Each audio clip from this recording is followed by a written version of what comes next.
Now, where do you think that why do you have such a great pulse on what people want to hear and have the ability to be creative and be able to communicate that? Like, where do you get that from? Do you think it's being just a creative person?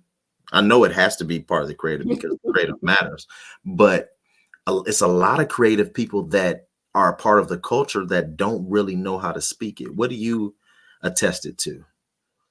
I really think I feel like I attested to being from Howard as well, or just even growing up in that type of environment. Like we saw them even storming the Capitol. When you interview, I don't know if you even noticed, when they interview even children or just even young Black people in DC, do you even realize how eloquent these people are? And you be just thinking like they're just some random Joe they pulled. Like I know I have a video on here like talking about defunding the police, and that was just a random dude they pulled off the street. Like, hey, answer. But all of us have been watching this country unfold in so long, in so many ways, being at the nation's capital. That's not the first time I've seen it get stormed. So I'm like, guys, this happens, and it's like, how do all these people get here? They're from PG County, and they're from the neighboring. They're not even from out of town. Quiet as it's kept.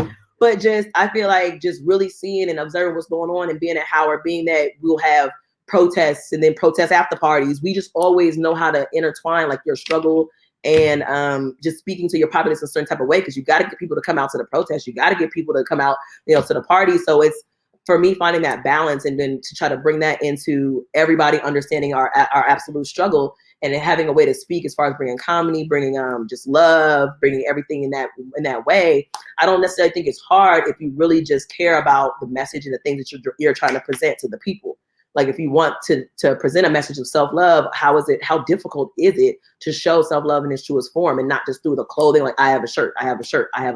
No, let me show you this couple outside real quick. Let me show you, this little twerk video with, this girl twerking on her man for the day. Like you need to show love in motion. You don't need to just show it just stagnant on garment. It has to be static. It has to be, just alive and well. And that's how you keep your brands alive and well, because people have to live through the items and through the garments. Y'all hear me now. I'm preaching. Just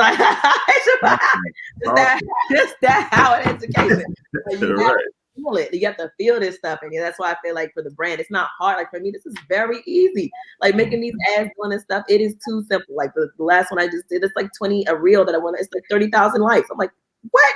And it's like him standing next to his grandma with the same color eyes. Like it's very showing the generational progression of Black women, showing that respect Black women. Black women are so magical. Look at our traits jumping from generation to generation. Like those are the things we need to see, understand about our culture, and embed that even in our clothing and walk and talk and breathe in Black life.